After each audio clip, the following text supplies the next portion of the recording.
Dans le but de présenter la méthodologie d'analyse de la déforestation des forêts communautaires de la RDC, un atelier a été organisé le mardi 31 mai à Kinshasa. Cette assise a connu la participation de plusieurs parties prenantes afin de développer une démarche méthodologique commune. Le but principal, justement, c'est de mettre les bases de la réflexion sur comment suivre la déforestation au niveau des concessions des forêts des communautés locales au niveau de la RDC.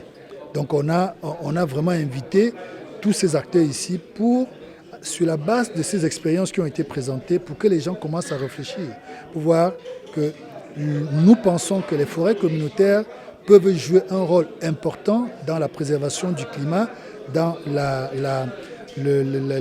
protection de la biodiversité et même aussi de l'arrêt ou de la diminution de la déforestation, mais pour pouvoir être dans une meilleure position par rapport à ces assertions, il est important qu'il y ait une méthodologie que tout le monde accepte, sur laquelle tout le monde est d'accord. Présente à cette activité, le peuple autochtone, gardien de la forêt, se disent insatisfaits de chaque résultat présenté par le parti prenante. Ce que je constatais, c'est quoi? L'atelier a reconnu les efforts des peuples autochtones par rapport à la protection de la forêt. Mais leurs enquêtes n'ont pas démontré qu'ils ont impliqué suffisamment les populations autochtones, les gardiens des forêts, dans cette activité des enquêtes. Ce que j'ai aussi constaté, qu'il y a une faible implication de la société civile environnementale dans les résultats, dans les enquêtes qui ont été menées. Donc voilà, c'est une problématique. Donc je leur demande d'impliquer les communautés, et particulièrement les peuples autochtones, les gardiens des forêts et les organisations de la société civile qui travaillent avec ces communautés. Signalons que ces assises, organisées par les institutions internationales, dont le CIFOR, la FAO, l'ENABEL et la RFUK, prendront fin ce jeudi 2 juin par une formation de participants qui souhaitent l'utilisation des outils de vérification sur le terrain par la RFUK. L'hémachromatose est un excès de fer dans le corps humain. Selon les experts, une surcharge de fer est généralement causée par cette maladie héréditaire, mais pas dans tous les cas. Cet excès de fer peut empoisonner les organes et entraîner ainsi des maladies telles qu'un cancer, un rythme cardiaque irrégulier et une cirrhose de foie. Ce n'est certes pas fréquent, mais plusieurs personnes en souffrent. Je ne dois pas manger les aliments qui contiennent du fer, surtout des légumes. Je les mange après 1 mois ou 2 mois. Mais aussi en petite quantité. Ce n'est pas une souffrance pour moi parce que je me suis habituée et je les trouve normales. C'est pour ma santé. Ce n'est pas héréditaire. Depuis que j'étais enfant, je mangeais trop de légumes. Une grande quantité de manioc là qu'on prépare avec des pondous, qu'on nous fait souvent avec des mélanges. Si je le mange même aujourd'hui, je n'arrive même pas à bien dormir parce que j'aurai des vertiges. Et si je pars me faire examiner, on constate toujours qu'il y a augmentation du sang. Parfois, on le retire et parfois, on me donne des médicaments. D'autres encore ignorent leur état. Le docteur Yannick Chibinda-Birato, médecin en spécialisation en médecine interne aux cliniques universitaires de Bukavu dans le sud Kivu, revient sur les causes. Les causes, il y a des causes qui sont génétiques, hein. Donc ce sont des causes, disons, héréditaires, génétiques. Et il y a d'autres causes qui sont acquises. Alors, les causes génétiques, c'est souvent les enfants qui en souffrent beaucoup plus. Alors souvent, pour les causes acquises, ce qui est plus fréquemment retrouvé ici chez nous, ce sont des transfusions à répétition. Quand on transfuse quelqu'un de manière répétitive, il y a vraiment un risque que, c'est la cause la plus fréquente, il y a un risque qu'il fasse une surcharge en fer. Et ce fer-là peut aussi se déposer au niveau du foie et provoquer une hémochromatose acquise. Il y a d'autres causes également, d'autres causes, donc toutes les situations où quelqu'un il prend de manière excessive du fer. Fort heureusement, un traitement est possible. Il y a des traitements qu'on donne qu'on appelle des chélateurs du fer. On ne peut pas les retrouver ici chez nous malheureusement. Ces médicaments, on peut les donner, ils peuvent éventuellement améliorer l'état du malade. Alors, la prévention, pour prévenir, pour causes génétiques, d'emblée, on ne sait pas le prévenir. C'est un peu difficile.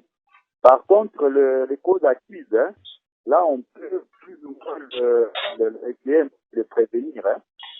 Par exemple, en évitant des transfusions multiples, souvent chez les gens qui sont prédisposés, comme par exemple les drépanocytaires, des gens qui ont la drépanocytose, parfois on les transfuse plusieurs fois. Il faut le faire avec quand même modération pour éviter ce genre de complications-là. Notons que la semaine mondiale de la sensibilisation à l'hémachromatose a lieu toute la première semaine du mois de juin. Une journée passée sous silence en République démocratique du Congo. Pourtant, une sensibilisation à cette anomalie s'avère très nécessaire.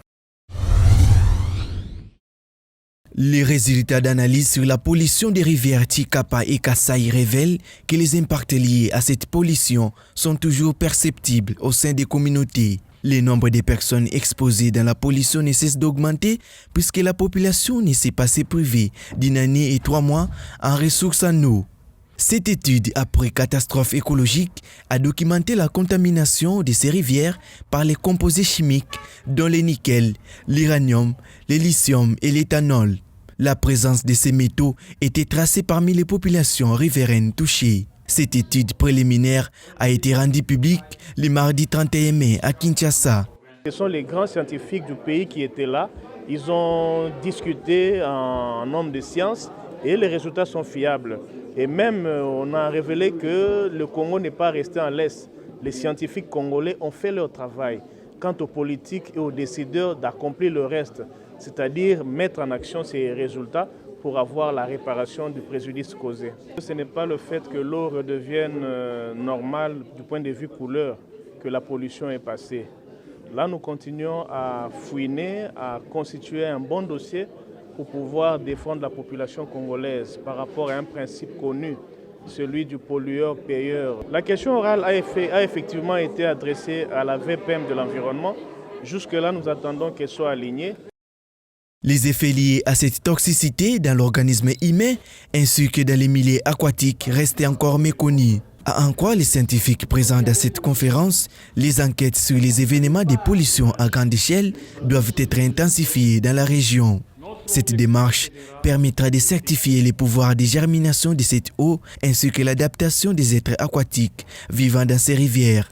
Je n'ai pas fait les études d'impact. Les études d'impact continuent.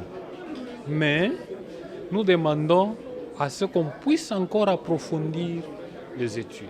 Ça, c'est juste une étude pilote. Les autres études continuent. Si le gouvernement veut nous financer, ils peuvent nous financer, qu'on puisse continuer avec les études. Parce que les études que nous avons faites, nous sommes financés nous seuls. On a envoyé les données à partir de Belgique, on a analysé par échantillon, ça nous a coûté beaucoup. On a pris beaucoup d'échantillons, on a pris 65. Vous voyez au moins, ça nous coûte beaucoup. 4 des 5 territoires de la province du Kasai sont touchés jusqu'à présent par la pollution. 968 000 habitants affectés et 161 490 ménages concernés. La situation est prise au sérieux aux côtés de certains députés du pays. Le député national Guy Mafuta, élu du Tshikapa, président de la fondation Munayala, a porté les dossiers au Parlement pour susciter plus de l'implication dans cette urgence à faire. Je salue vraiment la sollicitude des collègues députés nationaux qui sont acquises à cette cause. Nous constituons un collectif assez important pour pouvoir revendiquer les droits des Congolais par rapport à leur eau, par rapport à leur environnement.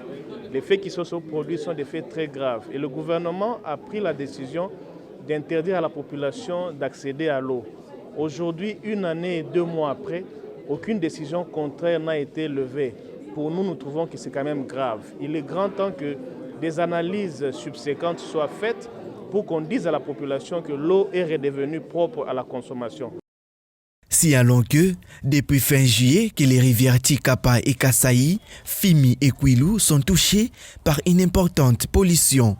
Des poissons, des animaux aquatiques ont été retrouvés morts. Une action a été menée en justice de la part de la fondation Munayala, dont l'audience a eu lieu le 21 mars au tribunal de grande instance de Tshikapa. L'accusé, dont la partie angolaise, n'avaient pas été représentés à cette audience et l'affaire a été prise en délibéré par les tribunaux avant que le jugement ne soit rendu. La République démocratique du Congo abritera dans les tout prochains jours les États généraux sur les forêts. Cette annonce a été faite par l'ambassadeur de la République fédérale de l'Allemagne à RDC, Oliver Schnackenberg, à l'occasion de la signature de la seconde lettre d'intention RDC-CAFI. Et je suis également heureux d'apprendre, Madame la vice-première ministre, que les États généraux de la forêt auront lieu fin juin. Malgré la publication du rapport d'audit de l'Inspection générale des finances (IGF) du secteur forestier, de nombreux chantiers importants sont en cours, tels que la revue de la légalité du secteur forêt. Qui déboucheront bientôt, j'espère, sur une politique forestière nationale. Au nom du Conseil d'administration, je sollicite donc, après de vos excellences, l'organisation d'une prochaine rencontre afin d'initier les échanges sur le suivi des jalons et des priorités à se fixer conjointement d'ici la fin de l'année. L'ambassadeur de l'Allemagne attend initier les échanges sur le suivi des jalons et des priorités à se fixer conjointement d'ici la fin de l'année dans le cadre du dialogue politique de haut niveau prévu dans la lettre d'intention. Le monde connaît la plus importante génération de jeunes de son histoire. Un quart de la population mondiale est âgée de moins de 24 ans et plus de 90%, soit 1,8 milliard d'adolescents et de jeunes vivent dans les pays en développement d'après les études de la science du développement du monde. Cette tendance est pourtant profitable pour la nature puisqu'aujourd'hui, plusieurs jeunes s'emploient à entreprendre en apportant des alternatives pour assurer l'équilibre des écosystèmes. En République démocratique du Congo, la jeunesse se voit être un pilier potentiel de développement si et seulement si elle bénéficie d'un bon encadrement. Un jeune est tout celui qui a la capacité de faire un bon travail. Il a des idées innovantes. Les jeunes sont des acteurs clés de la façon d'agir. Ils sont porteurs de projets qui profitent à tous. Qui profitent pour tout le monde. Genre mobiliser, parce que jeune de mutu a mobiliser ka, jeune de mutu a pesa ka courage, jeune de mutu a tindi ka kaneti ma kontina biso mboka po ba kendi basala musala kitoko. Pona ngai na banzi ke ba jeune nyonso ba koki ko se baser ka les jeunes ne sont pas appelés à entreprendre dans les commerces, etc.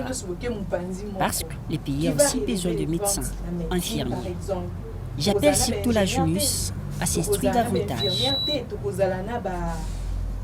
Comment ma femme s'acheter et les autres. Du coup, moi j'encourage, j'appelle la femme ou encore la jeunesse à s'instruire d'abord. En RDC, les jeunes sont bénéficiaires de l'aide au développement des bailleurs de fonds dont la plupart viennent des pays étrangers. Nombre d'entre eux misent sur leurs propres efforts pour manifester leur détermination. Il y a quand même lieu de marteler sur certaines difficultés qu'ils rencontrent. Problème il y a développement durable et zalaka na organisation il y a entreprise. Les problèmes liés au développement durable viennent de l'organisation de l'entreprise. Aujourd'hui, on ne peut pas ignorer l'effort des jeunes puisque chacun entreprend dans son domaine. Ignorer l'effort des jeunes pour dire que non, jeune aza na ba futilité, jeune aza toujours dans makambo ya ba dancing. De toutes les façons, chacun aza ko entreprendre na domaine na ye oyo azali makasi. Malgré des innovations et des avancées significatives, l'entrepreneuriat des jeunes Congolais reste aujourd'hui un grand souci. En RDC, les crédits ruraux et les crédits agricoles demeurent coûteux au sein des communautés locales. La microfinance, sommet de devenir rentable pour se pérenniser et se développer, est souvent au bénéfice des hommes par rapport aux femmes, alors que les programmes phares de développement durable à l'horizon 2030 et ses 17 objectifs de développement durable constituent une feuille de route visant des avancées qui sont durables et ne laissent personne pour compte.